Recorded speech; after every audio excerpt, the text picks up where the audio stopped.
El maestro Martín Zapata es el oficial senior de programas académicos en la Academia Internacional Anticorrupción en Austria. Tiene amplia experiencia trabajando con organizaciones internacionales como la Oficina de las Naciones Unidas contra la Droga y el Delito y el Banco Interamericano de Desarrollo, la Agencia de Cooperación Internacional del Japón y el Ministerio de Lucha contra la Corrupción de Bolivia, donde se desempeñó como director general de Ética y Transparencia. También fue coordinador regional para América Latina en la Iniciativa de Transparencia en la Pesca y actualmente dirige el Centro de Acción Colectiva contra la Corrupción de IACA, asesorando a numerosos proyectos en todo el mundo. Doctor Martín. Y bueno, presento también al doctor Johannes Mark. Cuenta con doctorado por la Universidad de Innsbruck en Austria en filosofía política.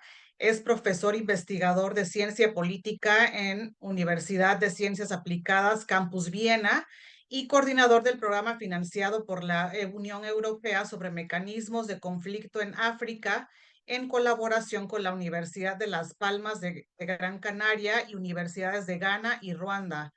Es director del Instituto Ideas de Investigaciones Interculturales y Comparadas. Además, es profesor asociado en la Academia Diplomática de Viena y en la Universidad de Viena. Ha sido investigador y profesor en la Universidad de Quintana Roo, México, así como investigador visitante en la Universidad Nacional Autónoma de México, la Universidad Simon Fraser de Vancouver, Canadá, la Universidad de las Indias Occidentales de Jamaica y Trinidad y Tobago, la Universidad Estatal de Río de Janeiro de Brasil, la Universidad de Barcelona, la Universidad de Ghana y la Universidad de Varsovia. Sus intereses de investigación y sus publicaciones versan sobre las relaciones de la Unión Europea con el sur global, las ciencias sociales no occidentales y las relaciones sur-sur. Entre sus publicaciones se encuentran los libros Existe una epistemología latinoamericana y Cómo democratizar la democracia. Bienvenidos ambos, adelante. Gracias, estimada maestra Osiris. Y un gran saludo y agradecimiento a Raúl Sánchez por esta invitación y a mi estimado Johannes Merck. Y un saludo a todos y todas los estimados colegas que se encuentran hoy con nosotros. Miren, yo voy a hacer una presentación breve sobre la corrupción y sus efectos en la paz. Y hay dos puntos en especial que me gustaría resaltar y pedirles que por favor lo recuerden.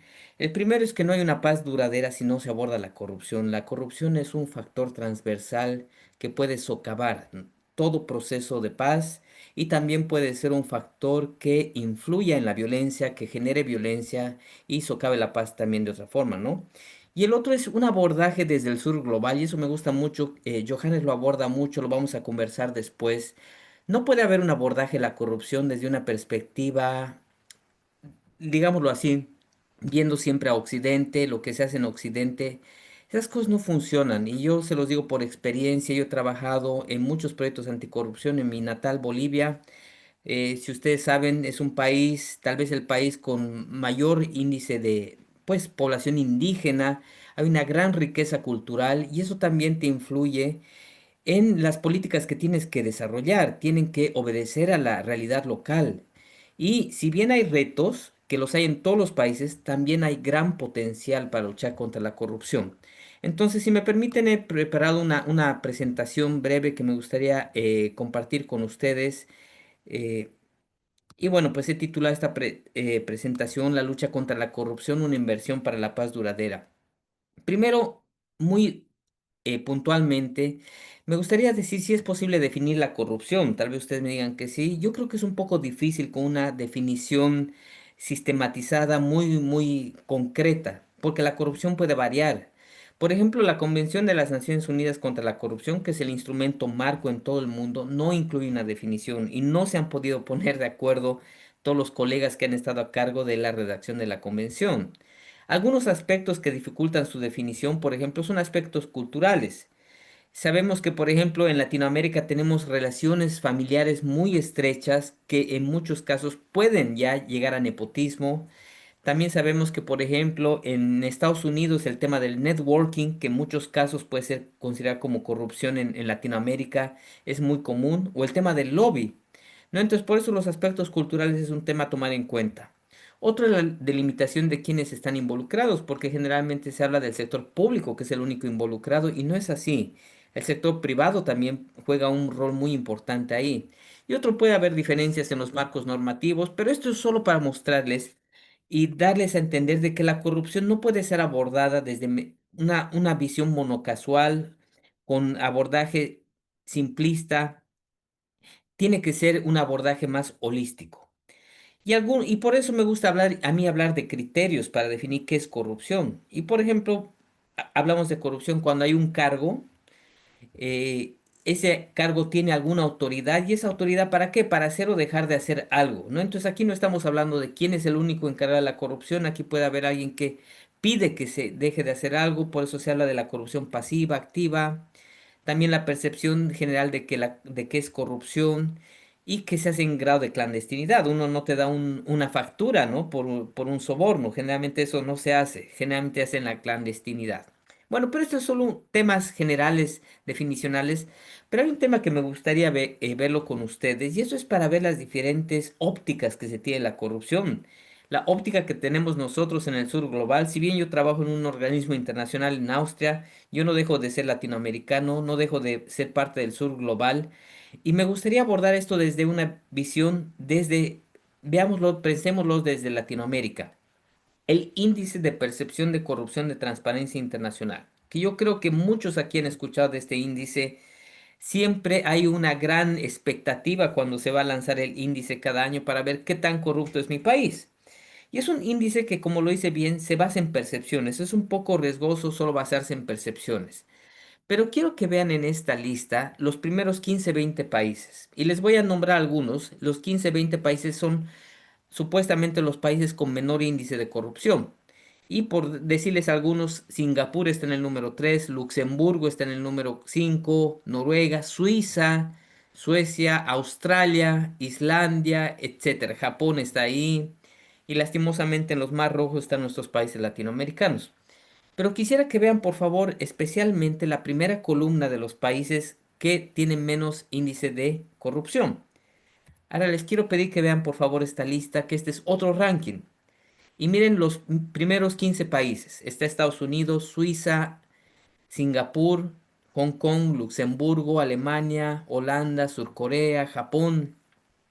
Son países que ustedes pensarían, es un país donde yo voy y en la calle no me van a pedir un soborno. Es un país donde el poder judicial debe funcionar relativamente bien, hay independencia y sí la hay. Pero, ¿qué mide este ranking? Ahí siempre los alumnos de la academia se quedan pensando, y este ranking mide algo negativo también, que es el secreto financiero. ¿No? Generalmente cuando ven algunos de los países son bien conocidos por ser paraísos fiscales. Y eso no es delito. Pero ¿qué es lo que genera el secreto financiero? El secreto financiero facilita el blanqueo de dinero, socava los derechos humanos, facilita la evasión fiscal. Y esto está relacionado a corrupción. Entonces, miren, todo depende desde qué visión estamos tratando de abordar la corrupción. El anterior índice tiene una visión muy occidental. ¿Por qué? Porque las fuentes que utiliza que es el CPI, que es el índice de percepción de la corrupción, son fuentes de think tanks, de centros de investigación, de análisis muy occidentales, en su mayoría. Y también se pregunta a muchas empresas, no se pregunta a la gente de adentro. En cambio, este índice, como verán, evalúa algo bien, bien concreto que es el secreto financiero. Y lastimosamente, este ranking no se considera en el anterior ranking para ver cuánta corrupción hay. Y yo creo que se debería considerar. En ese sentido, esto es para un primer abordaje. Y el otro es sobre cómo se aborda la corrupción. Generalmente abordamos la corrupción desde una tónica institucional y legal. ¿De qué forma? Se habla mucho de que necesitamos instituciones muy fuertes contra la corrupción y yo no estoy en contra de eso. Y para eso siempre se pide que haya instituciones que sean independientes, que tengan recursos financieros y humanos, que tengan un fortalecimiento de capacidades técnicas. Todo esto es esencial. y suena muy bien en la teoría, pero en la práctica es difícil. Pero ha habido un caso muy interesante en el mundo, que es el caso de Hong Kong, que ha sido una de las primeras agencias anticorrupción en el mundo, que se ha implementado en los 70. La mayoría de las oficinas anticorrupción en todo el mundo, incluyendo Latinoamérica, se han implementado a partir del año 2000 para adelante. Pero esta ya se implementó en los 70 y ha sido muy eficiente. Pero esto ha obedecido a la necesidad local y también a sus potencialidades locales, ¿no? Que Hong Kong en ese entonces estaba bajo, bueno, pues dominio inglés, es el problema, porque estalló una casi revolución que hicieron votar y primero y después arrestar al encargado de la administración de Hong Kong, que era un británico. Pero Hong Kong es un estado, una ciudad-estado, es pequeño, es muy homogéneo, tiene una sola raza, cultura, tienen los asiáticos también algo que es la jerarquía y el respeto por las autoridades. Entonces, ha sido posible implementar una agencia anticorrupción bastante fuerte. Pero este modelo ha tratado de replicarse, yo diría con algo de ingenuidad y bueno, pues con muy buenas intenciones en el continente africano. Y esto es algo que también nos atañe a nosotros en Latinoamérica, porque nosotros hemos tratado, y yo lo he hecho yo les comento en Bolivia, he tratado de emular muchas experiencias extranjeras de Estados Unidos, de Europa, y en algunos casos me ha ido muy mal, debo ser honesto. ¿Por qué? Porque no he tomado en cuenta el contexto local, ¿no?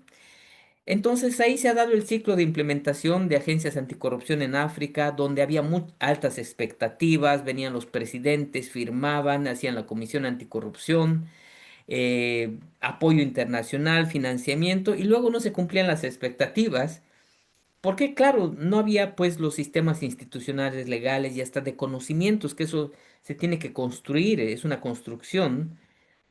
Y luego venían los costos de reducción, problemas en la implementación y después había decepción de partes interesadas. Hay amplia bibliografía que yo les animo a verla si están interesados. Y Alan Doy, que es un colega que ha estado viendo este tema, él dice que el modelo de Hong Kong ha sido bombardeado prácticamente en el continente africano y tratando de replicar el éxito de Hong Kong sin tomar en cuenta las condiciones políticas, sociales, económicas imperantes. Quisiera que esto lo abordemos para nuestro contexto latinoamericano si queremos implementar políticas anticorrupción para procesos de paz. No podemos diseñarlas solo viendo ingenuamente a lo que se hace en otros países. Sí podemos aprender de las buenas prácticas, pero lo que se debe hacer siempre es replicarlas y adaptarlas al contexto local. Porque yo estoy convencido de que en Latinoamérica hay gran potencial, por ejemplo, de mecanismos de participación popular, mecanismos de consenso con las partes interesadas, y esto tal vez se debería potenciar más. Ahora yo quisiera hablar finalmente de los efectos de la corrupción contra la paz y dar algunos ejemplos. Estoy seguro que aquí hay expertos en el tema de seguridad, temas de procesos de paz, y yo creo que coincidirán conmigo en que los procesos de paz deben ser abordados de forma multidimensional. No puede ser abordado con una sola dimensión. Y una de las dimensiones que yo creo que debería ser base para todo un proceso es el abordaje de la corrupción. Porque no puede haber un abordaje que sea sostenible si no se aborda la corrupción. Y primero quería ver algunos efectos, hay muchos más, pero he tratado de encasillarlos todos en algunos. Efectos de la corrupción que tienen un efecto en cuanto a la corrupción, a los procesos de paz o que pueden estallar en violencia. Y uno de ellos es que la corrupción erosiona la paz social, alimenta los agravios, el agravio de la sociedad y el descontento puede escalar en conflictos de violencia. Y tenemos, por ejemplo, si tenemos aquí colegas del Perú, ustedes verán que hace pocos días se tiene un nuevo gobierno en el Perú y eso ha sido el producto de un estallido social. La gente estaba muy descontenta con el tema primero de violencia, de inseguridad, pero todas las protestas siempre estaban hablando de corrupción, hablando de los Rolex de la presidenta, de la corrupción que estaba imperando. Entonces ha sido uno más de los elementos que han realmente incentivado y y tal vez como le decimos, ¿no? Echando gasolina al fuego, ¿no? Otro ejemplo que ha sido muy interesante, lo han debido ver en Nepal. Hace unas semanas ha habido un estallido social que, eh, que ha sido liderado por lo que se llama la generación Z, que no es mi generación. Estoy tratando de entender y la visión de la generación Z, que es muy interesante. Pero el estallido social se ha dado a través de una protesta contra lo que ellos llaman los Nepo Kids. No sé si han escuchado. Nepo, que es del nepotismo, y kids, los niños del nepotismo, ¿no? Que son los hijos de políticos que se benefician. Hubo una boda de la hija de un político y con gran pompa se empezó a transmitir la boda y los jóvenes salieron a las calles diciendo no es justo que nosotros estemos en tal situación de pobreza y los nepo kids estén ahí disfrutando. Bueno, el tema de la corrupción fue lo que hizo estallar la violencia cambiando y sacando a un gobierno de funciones, ¿no? Otras que en contextos afectados por el conflicto, los sobornos, el desvío de recursos y la captura de instituciones pueden alimentar las dinámicas de guerra, de violencia. Y eso ha pasado en Afganistán. En Afganistán, pese a que ha habido una invasión, se ha sacado de funciones a los talibanes, existían todavía grandes dinámicas de corrupción y lo cual ha generado que tenga que haber grupos insurgentes que de alguna forma provean servicios de protección. Entonces ahí se han empezado a generar grupos eh, fuera del marco de la norma, pero que daban respuesta a una gran necesidad, que era la necesidad de seguridad, etcétera. Otra es que los efectos de la corrupción también se socavan los procesos de paz y crea incentivos para actores armados. Y yo estoy esperando la charla de mi colega Johannes, donde él va a hablar del proceso en Colombia, porque es evidente que cuando hay la falta de Estado, se pueden generar mecanismos alternativos de violencia o también de protección. Y bueno, pues no es necesario abordar el tema de grupos paramilitares que se generan como una respuesta y luego la impunidad por corrupción que debilita la justicia, legitima la violencia como forma de resolución de disputas. Y eso también mis colegas mexicanos que nos duele a todos lo que está pasando en México, vemos cómo la debilidad de la institucionalidad y de la justicia también genera que se tome la violencia también como forma de resolución de disputas, ¿no? ¿Y qué hacer al respecto? Y con esto finalizo, colegas.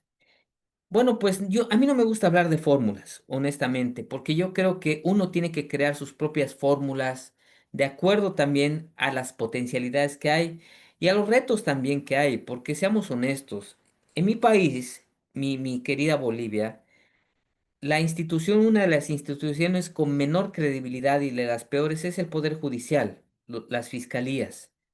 Entonces, como dirían ustedes, colegas, si en México, si el Poder Judicial y la Fiscalía no funcionan, ¿y ahora quién podrá defendernos, no? Entonces, por eso yo creo que primero, para cualquier proceso de paz, se debe primero integrar intervenciones anticorrupción desde el inicio del proceso de paz o incluso antes. Y yo los comento, muchos organismos internacionales ahora estamos apoyando a autoridades de Ucrania para que cuando llegue el proceso de paz se pueda cimentar y hacer una reconstrucción sobre bases sólidas que no socaven ese proceso de paz. ¿No? Entonces, por eso, intervenciones anticorrupción desde el inicio o antes, ya cuando se vaya gestando el proceso de pacificación, intervenciones anticorrupción. Voy a lo de antes. Las políticas deben ser hechas a medida del contexto local. Hemos visto intervenciones muy interesantes en Latinoamérica hechas al contexto local. Por ejemplo, hay veedurías ciudadanas en Colombia. Son muy conocidos, por ejemplo, los presupuestos participativos que se hacen en el Perú. En Bolivia hay unidades de transparencia y, por ejemplo, mecanismos de control social con comunidades indígenas, comunidades locales. Yo creo que en Latinoamérica hay gran potencialidad.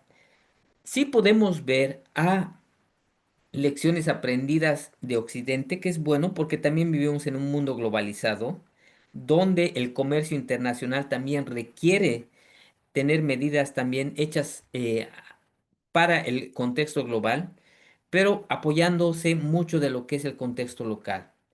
Luego el fortalecimiento legal e institucional sí me parece muy importante, pero también mecanismos alternativos locales. Vuelvo a repetir lo que ya he dicho, hay potencialidad en Latinoamérica. Y un último punto que me parece esencial, la acción colectiva como alternativa para fortalecer mecanismos anticorrupción. Y la acción colectiva es algo que abordamos en IACA, tratando de siempre traer a otros actores, no solo el Estado.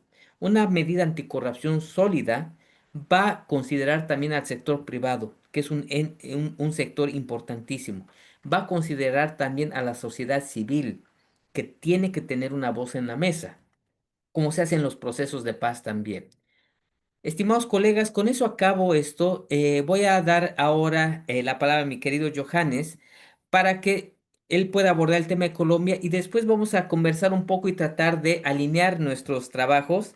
Johannes es un colega que también trabaja con nosotros en la Academia Internacional Anticorrupción. Hemos estado colaborando por muchos años.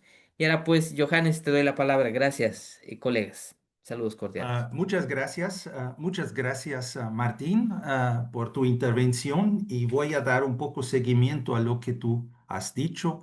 Es siempre un placer estar contigo aquí trabajando en los temas de corrupción, también hoy en día también por lo de la paz. Agradezco la invitación por parte del doctor Raúl y por Climun de estar de nuevo con ustedes. Am, en primer lugar, yo no tengo presentación, sino más bien quiero reflexionar algunos puntos que Martín acaba de decir y también compartir con ustedes un poco ese posicionamiento que a principio él hizo trabajando nosotros en el norte, en Austria específicamente, pero yo mismo tengo una experiencia también del sur viviendo casi 20 años en México, trabajando como profesor en México, siendo un miembro también del postdoctorado de la UNAM, de la Universidad Nacional Autónoma de México, orgullosamente. Y yo creo que se ha mencionado esto a muy principio cuando se hizo la semblanza de mía. Se mencionó el libro Existe una epistemología latinoamericana, que fue un trabajo colectivo a finales del siglo XX, 1999, que lo lanzamos ahí en México con algunos profesores intelectuales y donde precisamente se hablaba de crear hasta un cierto punto a nivel intelectual ideas propias desde la perspectiva latinoamericana. Yo me acuerdo muy bien que en aquel entonces no se nos hicieron mucho caso, pero hoy en día este debate es más vigente que nunca. Yo creo que es muy importante lo que acaba de decir Martín, la cuestión de las soluciones locales y las perspectivas locales, en este caso desde América Latina, porque esto se ve muy claramente también reflejado en el caso de la Unión Europea y el proceso de paz en Colombia. Yo creo que la Unión Europea desde un inicio trató de acompañar este proceso. Este proceso hoy en día está dentro de un proyecto mucho más grande de la Unión Europea que se llama Global Gateway. Seguramente no han escuchado todavía de esto, pero esto es el marco grande de la Unión Europea para el vínculo con el sur global. Es más o menos una especie de competencia con la franja y ruta de China. Y en este marco también fluyen los recursos que se destinan al proceso de paz en Colombia. Y me gustaría hacer un pequeño radiografía de esta relación de la Unión Europea con Colombia. y después aterrizando en algunos puntos que Martín ya mencionó. Lo importante en este contexto es que la Unión Europea misma se considera como un proyecto de paz. Ustedes saben que la Unión Europea se forma después de la Segunda Guerra Mundial poniendo la producción de acero y astillero de los países que se hicieron guerra entre ellos mismos para poner estas industrias de guerra en un fondo común y es el nacimiento de la Unión Europea, Alemania y Francia, los archienemigos de siempre, tratando de superar esta situación. Así que la Unión Europea hasta un cierto punto tiene esa vocación en su inicio dentro de su construcción. Esto es algo, a mi juicio, muy importante para entender también por qué la Unión Europea sigue siendo, y ahora hoy en día a lo mejor más que nunca, uno de los grandes actores a nivel mundial cuando se trata de inversiones de ayuda humanitaria. Como ustedes saben, en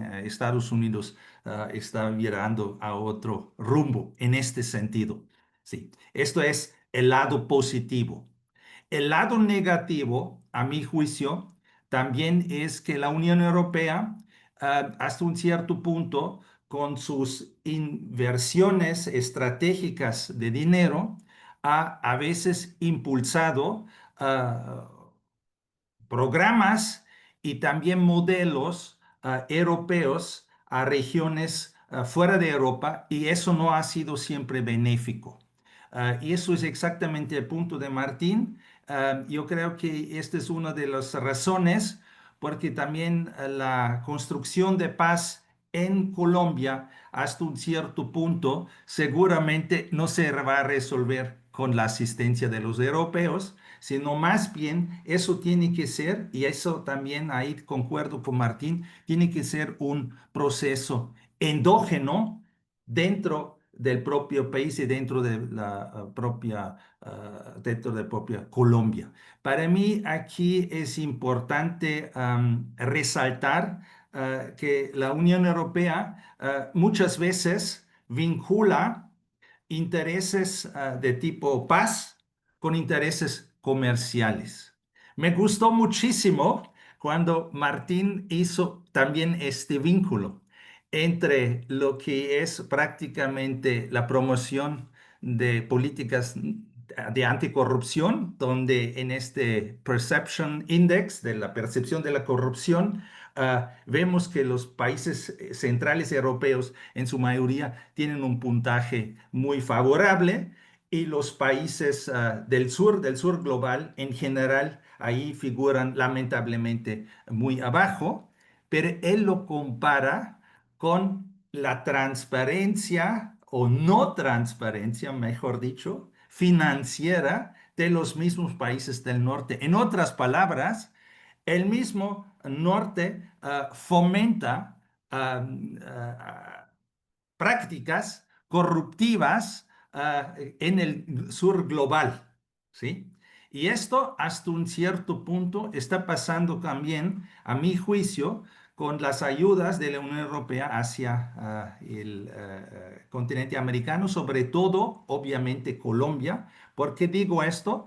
Porque a un lado se está dando fondos de ayuda al desarrollo en Colombia para fomentar la paz, microempresas, se fomenta ciertas actividades económicas en Colombia. Al mismo tiempo, estas mismas actividades no necesariamente siempre están en favor de Colombia, ni más bien por los intereses internacionales y económicos de los propios europeos, es decir, acceso a recursos naturales de América Latina. Es decir, aquí hay que ser, y esto yo creo que es función de asociaciones como Climun, que son asociaciones del sur, en este caso de México o de América Latina, tener los académicos y abogados personas interesadas, capacitadas para revisar meticulosamente, muy claramente, en muy detalle, los procesos que se están dando entre el sur y el norte. ¿Sí? Y yo siento que ahí lo que dijo Martín sobre las cuestiones de las imitaciones de prácticas del norte en términos de la lucha de combate a la corrupción, también se aplican procesos de paz. Para mí, por ejemplo, es algo muy interesante a veces en la enseñanza académica sobre procesos de paz. Ustedes han escuchado a lo mejor que actualmente estoy en un proyecto involucrado en África, pero esto me ha pasado también en América Latina, que muchas veces la bibliografía en los cursos no toma en cuenta la producción regional y del continente. Esto es algo muy grave. Esto también yo quiero poner sobre la mesa en debate para nosotros aquí en este foro académico, que es muy importante de revisar y también hasta un cierto punto apreciar la producción que se ha generado sobre estos fenómenos dentro del mismo continente y que no se reproduzca aquí también este fenómeno que ya Martín señaló. Te decía, bueno, ahí hay una bibliografía establecida. En el norte, aquí hay los autores del norte reconocidos sobre temas de paz o de corrupción, y estos las vamos a aplicar ahora a nuestros contextos y todo va bien porque a ellos les fue bien con esto. ¿Sí? Esto para mí es un error estratégico grande. Yo creo que este es algo muy importante que hay que señalar. Por ejemplo, les doy ejemplo para el caso de Colombia y la construcción de paz. Para mí, el mejor referente para entender los procesos de paz en Colombia y los conflictos asociados en Colombia es el sociólogo Orlando Falsborda, que es una persona que hasta en el norte lo conocen a veces porque hay traducciones de su obra, y él fue un padre, un fundador de la metodología investigación, acción participativa. Y esa investigación, acción participativa, está también vinculado con algo que Martín ha mencionado como uno de los posibles soluciones o por lo menos propuestas anticorrupción en América Latina, que es la involucración de las comunidades en el proceso de la investigación, tal como también se dice, o él lo ha mencionado, la inclusión de las clases populares o de las clases de la población en general en los procesos de anticorrupción, lo que se llama en inglés collective action o acción colectiva, que por cierto, lo puedo decir porque es cierto, Martín es uno de los grandes especialistas sobre este tema, pero seguramente es uno de los grandes especialistas de este tema porque él viene de América Latina, porque es una de las prácticas sociales que ustedes en América Latina han desarrollado para cuestiones de combate a la corrupción, ¿sí? Y Falsborda está utilizando estos mismos mecanismos de participación colectiva, de acción participativa en el proceso de investigación para así tratando de incluir como en el proceso de investigación a los propios objetos de estudios, ¿sí? Es una inversión hasta un cierto punto de esta idea occidental. Hay que ser muy objetivo, hay que no tener empatía con los objetos de estudios y de facto uno es un observador neutral. No, es una manera de presentar la investigación en su carácter transformativo, tratando de transformar hasta un cierto punto la realidad social. y fue muy interesante. Lo estoy solamente haciendo este enfoque en Borda, en Orlando Falls Borda, como un ejemplo de estas ideas que tratamos de colocar aquí, que hay que buscar precisamente los ejemplos locales y los ejemplos desde la perspectiva, en este caso de América Latina, para encontrar soluciones, ¿no? Acuérdense del famoso texto de José Martí, que hay que no buscar las soluciones de Cojimar, es decir, un barrio de La Habana, en Dresden o en Danzig, ¿no? Donde él mismo está diciendo prácticamente en este texto de Nuestra América que las soluciones no se pueden hasta un cierto punto copiar, ¿no?